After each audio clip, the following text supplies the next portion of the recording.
and welcome my wonderful colleague Anna Wissmann, who is going to introduce us to Henk and Franziska Wolff. Yeah, Anna. Yes, hello.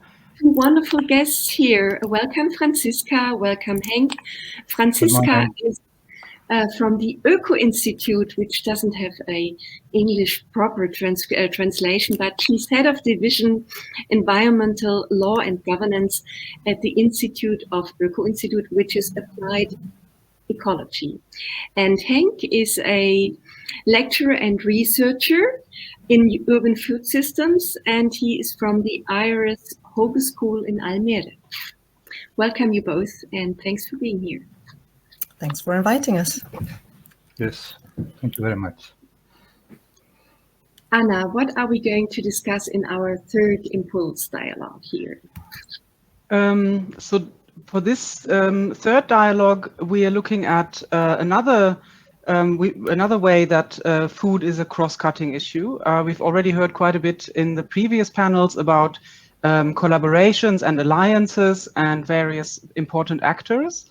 For example, civil society and also the food economy and their relations or possible relations to local politics. And now we're going to look at food as a cross-cutting issue in local politics or in local government related to the collaboration between cities and their surrounding countryside, which is usually under a different government structure. Usually you have a city surrounded by several rural districts, and how can they collaborate? And then also within especially large city administrations, you usually have a silo effect with the different departments that tend not to be constructed in such a way, or that tend not to be meant to work together. They all have their separate working areas. And in both of those cases, we also need collaboration. So we'll be looking at both the obstacles, but also the possibilities, and possibly some also already some positive examples of how this can actually happen. So I'd like to start with the first question to Franziska Wolff. We've just been hearing about synergies that arise when new forms of organization, in this case civil society or economic organizations, join forces with local government. So you, as part of the Urban-Rural Nexus project, you have researched collaboration at the regional level between cities and their rural counterparts, basically, and you have developed policy recommendations for sustainable and integrated development of urban and rural areas. What would be the main insights from that project that you could share? Well, that's a big question. Let me start with how can municipalities and their surrounding the surrounding countryside, the surrounding smaller municipalities, how can they get in touch? How can they cooperate? In the project that you just mentioned, Rural Urban Nexus project that was funded by the German Environment Agency, Umweltbundesamt, we looked into those cooperation structures, and independent of the issue area, so food systems was only one aspect that we covered. And we found that there is actually quite a lot of existing structures that can theoretically be used also for food policies. So the typical structures that exist already are informal cooperation within regions, such as the European metropolitan regions or Regiopol regions. And a new instrument here on the informal level are food councils, of course. And then you've got formal cooperation within regions, for example, intermunicipal working groups, regional associations, such as the region of Hanover and the region of Stuttgart. And you also have special purpose associations, Zweckverbände, but those to date are mainly used for issues such as public transport. They haven't been used, to my knowledge, for food policies. So you can use those existing structures to come together And you can just outreach in a informal way to all those other surrounding municipalities coming from the city perspective.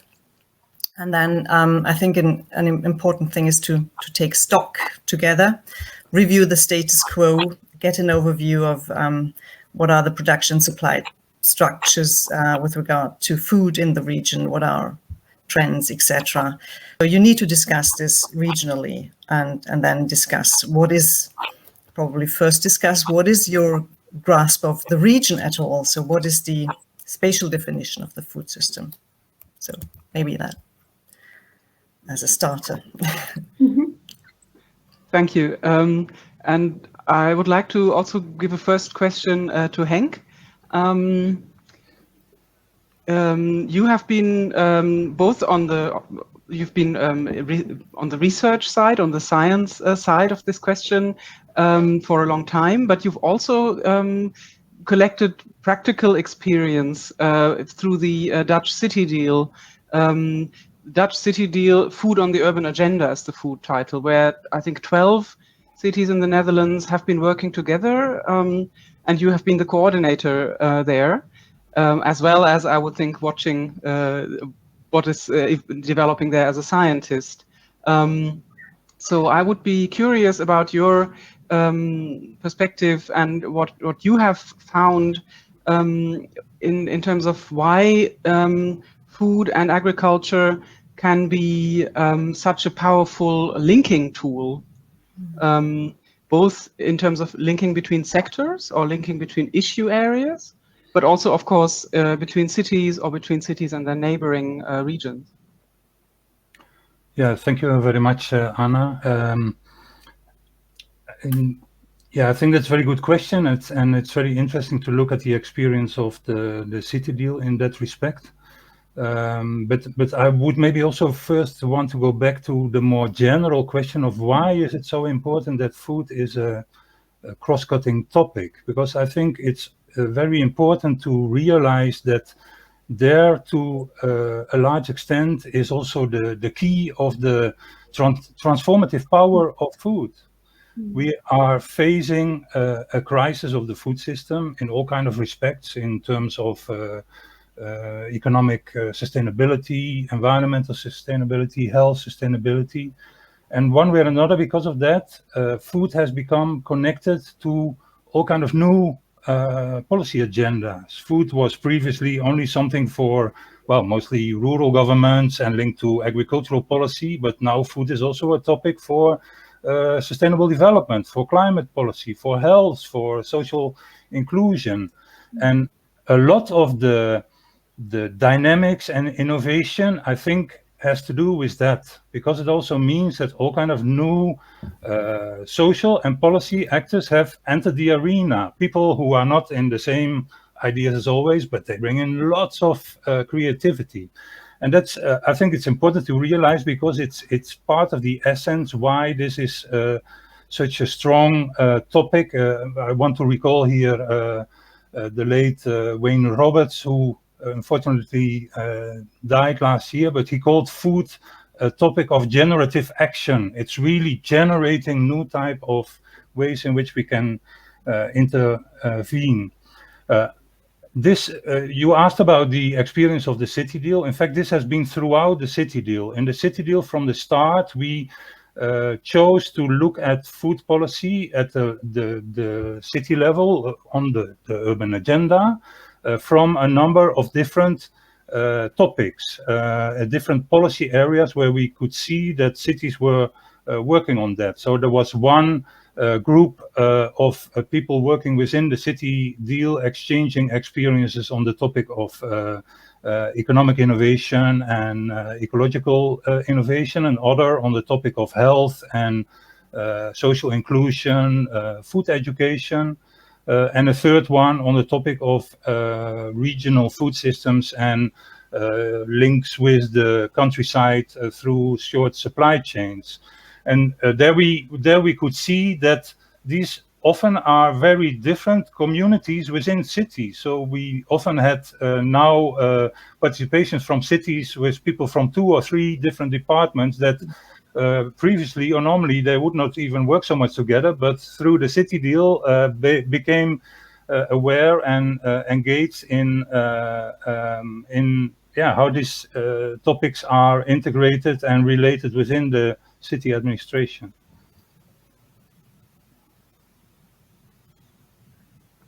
Thank you, Henk.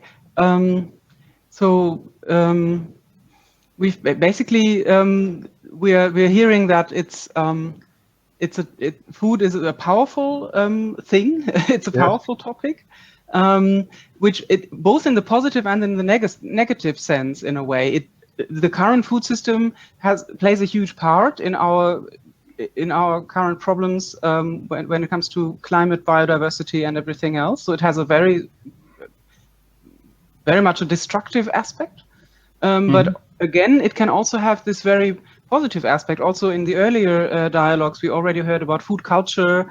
Food is a very enjoyable thing, and it can have all this generative power once you start working on it in an integrated way. I understand.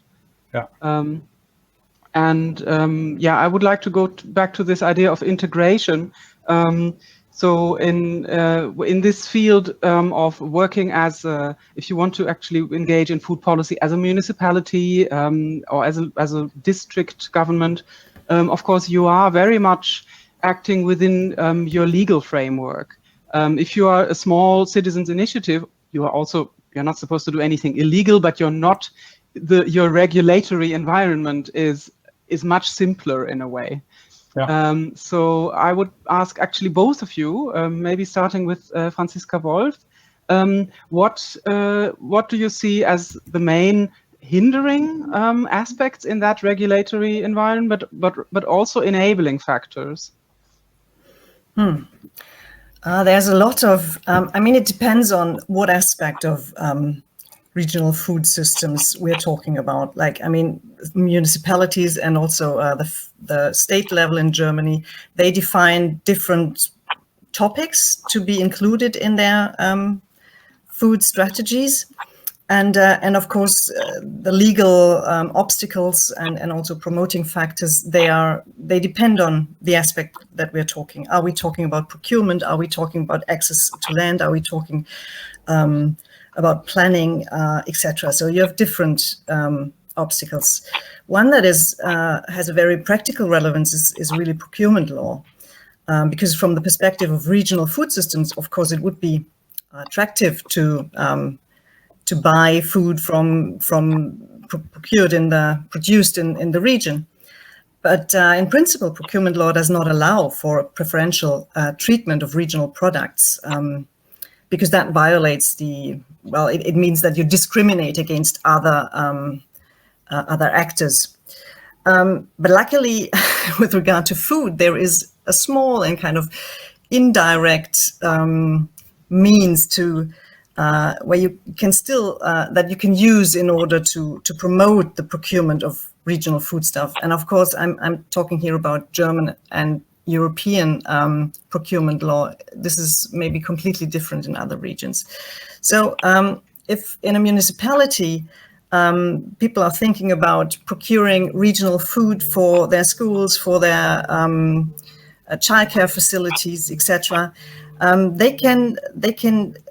the tendering of seasonal food or food that has been grown in greenhouses, that can indirectly lead to the award of contracts to products that come from the region, or at least from an area where the same climate and seasons prevail.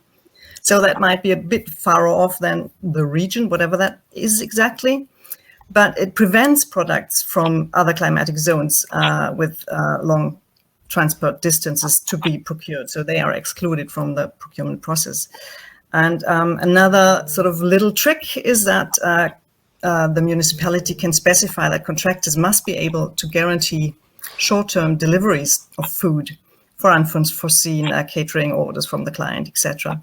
So municipalities need to know about these kind of little entry points that procurement law offers, and that also means that procurement staff needs to be involved in those regional food strategies. That would be one sort of also positive outlook.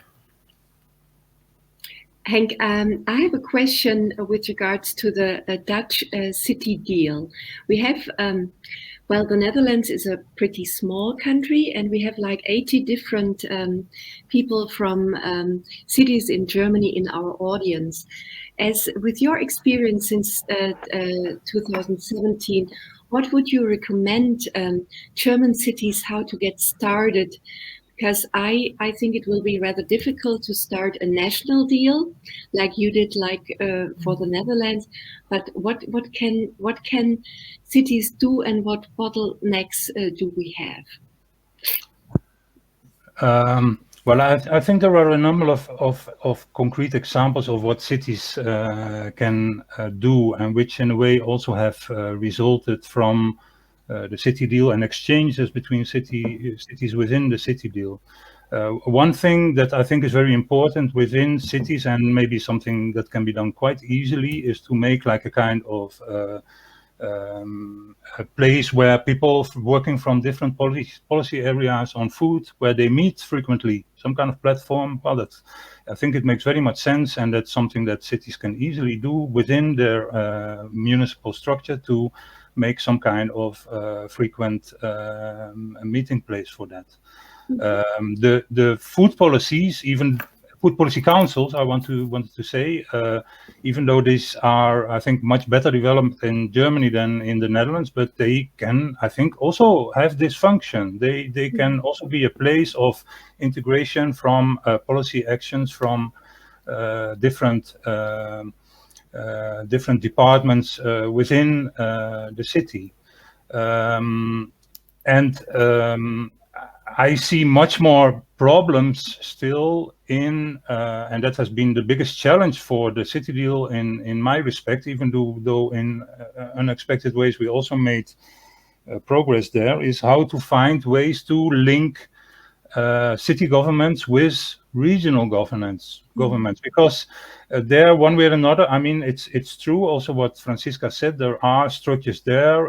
In the Netherlands, we have got several of this kind of metropolitan regions, which are often collaborations between a city and the rural municipalities.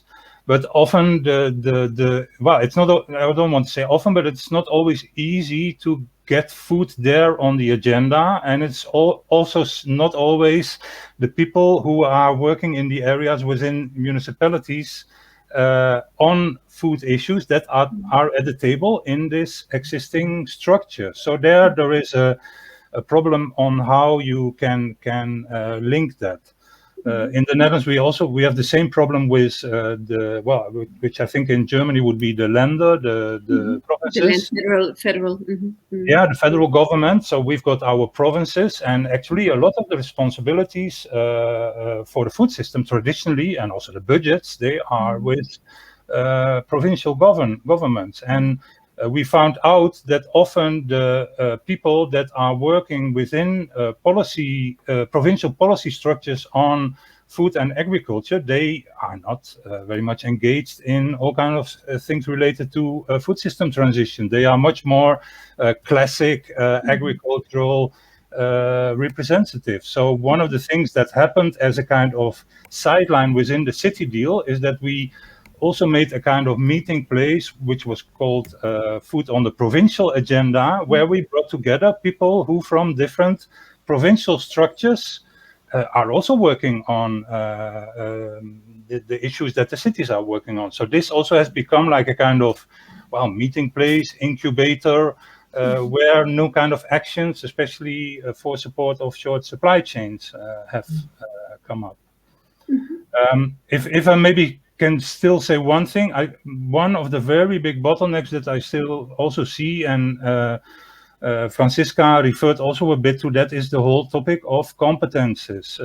Franziska already said how that it can be a problem around procurement, but this is a topic that is at stake at much more areas, and also, for example, to land. I mean, the competences of a city government ends at the border of the municipality, and then it becomes a responsibility of a rural municipality or a provincial. So very often policy issues that have to do with land, they are not well addressed, because the urban-rural link, it doesn't have a political constituency, and there are no instruments that address it well, or if they are there, they cannot be applied in an urban setting. Like there are lots of rural development plans, but if you are living in a city, well, you cannot apply to that. That is now slowly changing a bit, but I think there are a lot of issues, and also a need to start developing maybe more new policy instruments and policy arrangement from this integrated urban-rural perspective. Maybe I can briefly add that we found that in our analysis that an increasing number of financial support programs make it possible that cities and the surrounding municipalities jointly apply to support. So that might apply to climate change issues, adaptation issues, rural development issues as well. So that is a positive thing. Yeah, farm to fork, I think it's also changing. Farm to fork? Well, and the new farm to fork proposals of the Commission. Yeah. Okay. Yeah.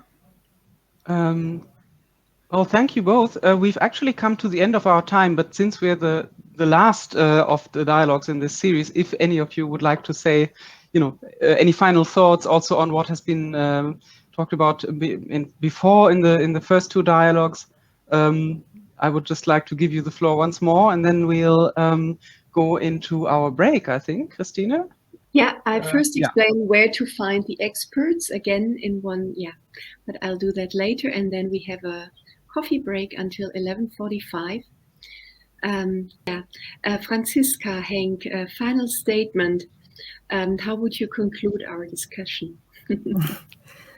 I think municipalities interested in developing regional food strategies, of course they should move on their own or jointly with the communities around them, but the federal level in Germany, they should start to support those processes as well. And to date, this is not a big issue at in the federal government. I mean, there has been the renewal of the Leipzig Charta, which also mentions regional food system, and then there has been a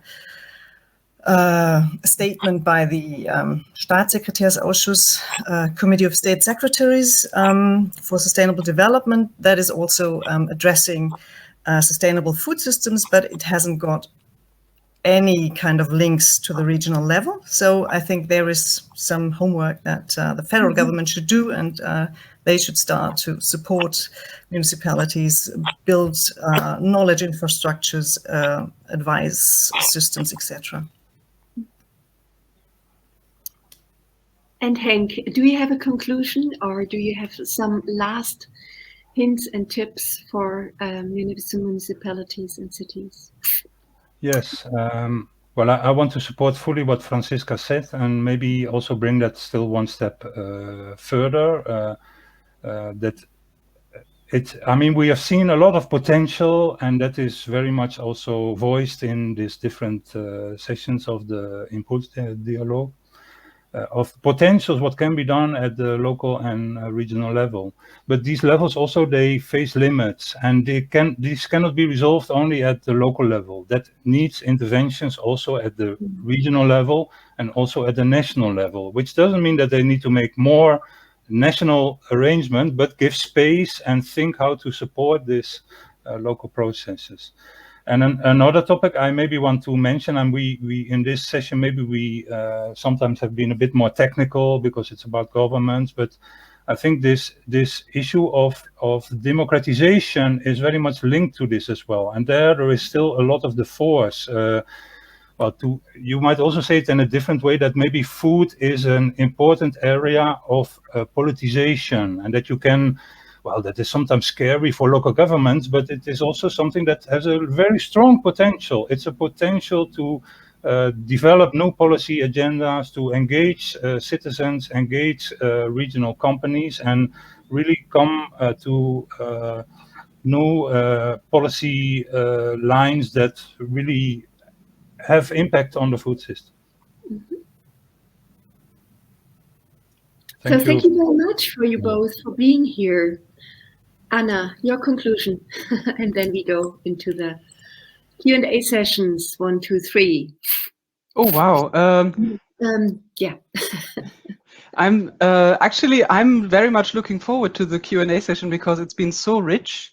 So I think we've opened up a lot of very important topics, and I'm really looking forward to being in the Q&A session as well and hearing from the practitioners, from the people who are in the different municipalities who've joined us today, what kind of concrete questions they might have and how or what they might already be doing and what kind of experiences they might be able to share.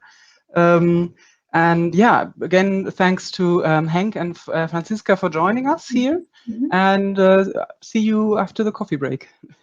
Ja, ich würde Ihnen noch ganz kurz erklären, I would quickly